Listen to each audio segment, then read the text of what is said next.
Orang kalau ruhnya yang sehat Bapak Ibu sekalian, semuanya jadi kecil buat dia. Julaibib radhiyallahu anhu sahabat Nabi itu, saking kecilnya badannya itu sampai diangkat oleh Nabi SAW dengan satu telapak tangan karena kecilnya badannya. Tapi di perang ya Uhud dia bisa membunuh 7 orang kafir. Tidak ada hubungannya dengan kecil badannya, tapi ruhnya kuat, besar.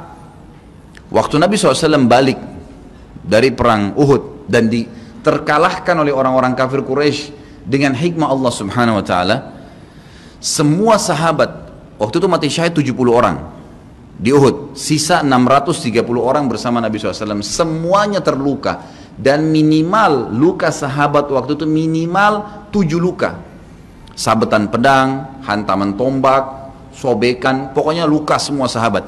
Sampai ada sahabat sudah nggak bisa jalan karena kakinya sobek, punggungnya sobek, dinaikin di kuda, tiba di rumah tinggal dibaringin. Lihat bagaimana para sahabat mengetahui bagaimana hubungannya dengan Allah Subhanahu wa taala dengan ilmu yang sudah tertanam yang Nabi SAW tanamkan dalam hati mereka, bisa mengubah segala sesuatu. Subhanallah, tiba pulang menjelang maghrib ke kota Madinah, istirahatlah para sahabat ini, mereka lagi obatin obat luka mereka. Nabi SAW dapat wahyu menyuruh Nabi SAW dan para sahabat keluar mengejar Quraisy. Quraisy ini jumlahnya waktu itu ya 1.000 orang, maaf 3.000 orang pasukan Quraisy, yang terbunuh cuma sekian belas saja mereka. Dan mereka sudah merasa bangga dan pulang ke kota Madinah, pulang meninggalkan Madinah, karena Uhud itu dekat Madinah. Kemudian mereka bangga dengan itu. Keesokan paginya habis sholat subuh kata Nabi SAW, wahai sahabat-sahabatku, Allah Azza wa Jalla memerintahkan kita untuk mengejar Quraisy.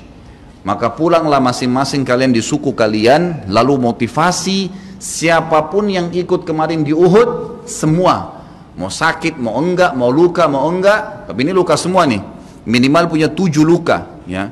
Kita kadang-kadang mungkin kuku kita kecabut aja sudah susah ke masjid, ini sabetan pedang, sobek, rusak semua tubuh mereka. Dikatakan dalam riwayat sampai para sahabat ada yang tidak bisa ngomong karena sudah kesakitan yang luar biasa.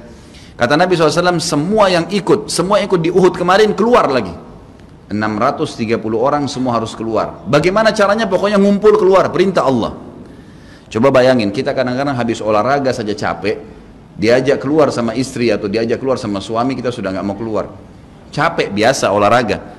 Atau mungkin penat, capek duduk di kantor mau istirahat. Ini habis perang, badannya disabet-sabet, diajak berperang lagi nih. Apa yang terjadi teman-teman sekalian? Pulanglah pimpinan-pimpinan suku sahabat ini, dimulai dengan Sa'ad bin Mu'adz radhiyallahu anhu, sahabat Nabi yang mulia, luar biasa ini.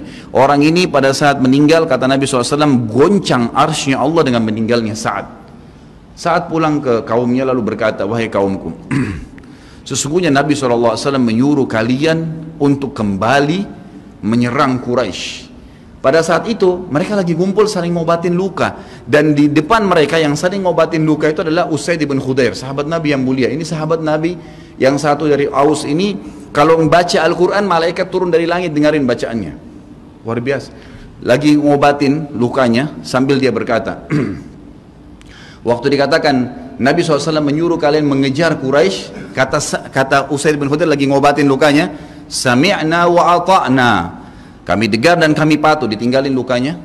Lalu seluruh suku itu saling nopang satu sama yang lain, mendatangi masjid Nabi SAW untuk ikut berperang lagi.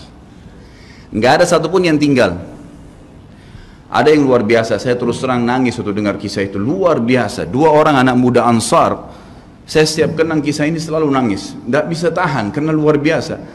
Anak 2 orang ini belasan tahun umurnya, dan dua-duanya nggak bisa jalan Bapak Ibu sekalian, nggak bisa jalan, luar biasa. Sudah sobek kakinya, sobek punggungnya, bahkan dikatakan di bagian leher ada irisan, di bagian lehernya ada irisan, gitu kan. Kesakitan. Dua-dua ini diturunkan dari kuda, ditidurkan, adik kakak nih. Tapi saya tidak ingat, namanya tidak disebutkan dalam kisah, tapi ini kisah luar biasa. Dan kemarin kebetulan Imam Masjid Haram atau saya lagi umroh nyebutin kisah itu juga. Hampir satu masjid orang menangis mendengarkan kisahnya. Dia mengatakan, waktu sampai ke telinga adik kakak ini umurnya belasan tahun ya, di bawah 20 tahun. Kalau Nabi SAW memanggil seluruh yang hadir di Uhud untuk kembali berperang. Ini mereka nggak bisa jalan nih. Si kakak bilang sama adiknya, kita nggak bisa tinggal di sini nih. Rasulullah SAW sudah memanggil kita untuk menjawab panggilan Allah. Kata adiknya, bagaimana caranya kita merangkak? Bagaimana caranya kita ke sana? Nggak ada yang bisa nopang. Ini berdua lagi sakit. Mereka cuma tinggal sama ibunya. Lalu berkata si kakak, sekali saya seret kamu, sekali kamu seret saya. Mereka saling seret satu sama yang lain, Bapak Ibu sekalian, sampai di hadapan masjid Nabi SAW. Lihat bagaimana iman mereka kepada Allah Subhanahu Wa Taala, luar biasa. Dan ini tidak bisa kecuali kalau dipaksakan. Kalau tidak dipaksakan nggak bisa. Semoga Allah SWT jadikan kita orang yang selalu memaksakan diri untuk ibadah.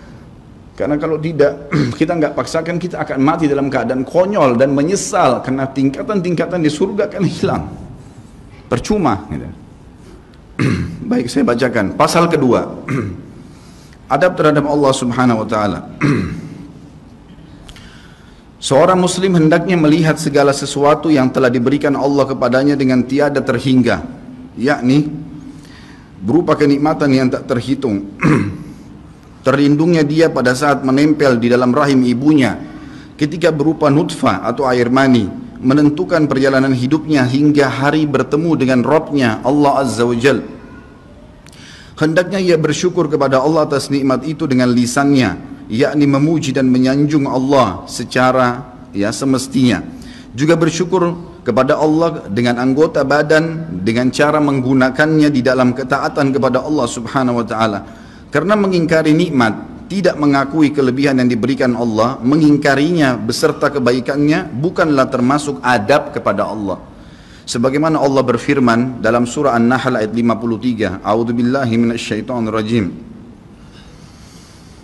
Wa ma bikum min ni'matin faminallah.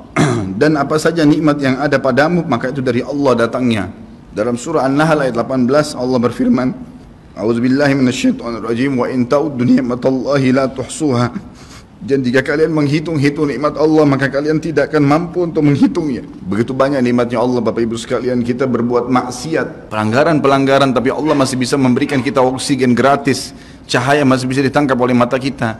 Telinga kita masih bisa menangkap suara sehingga mengetahui apa yang diinginkan oleh kita. Setelah bertahun-tahun berbuat dosa, dengan taubat kepada Allah, Allah bisa ampuni. Itu luar biasa. Nikmat Allah tidak bisa terhitung. Rugilah orang-orang yang tidak menyembah Allah Subhanahu Wa Taala. Dan kalau seandainya, kata Ibnu Taimiyah rahimahullah, orang-orang yang bermaksiat kepada Allah itu tahu bagaimana nikmatnya keimanan yang ada dalam hati kami ini, sehingga kami bisa menangis dan kami bisa merasakan dekatnya dengan Allah, bahkan merindukan surga dan selalu merasa diri jauh dari neraka, maka niscaya mereka akan membelah dada-dada kami dan mengambil keimanan itu, karena mereka tidak akan pernah merasakannya.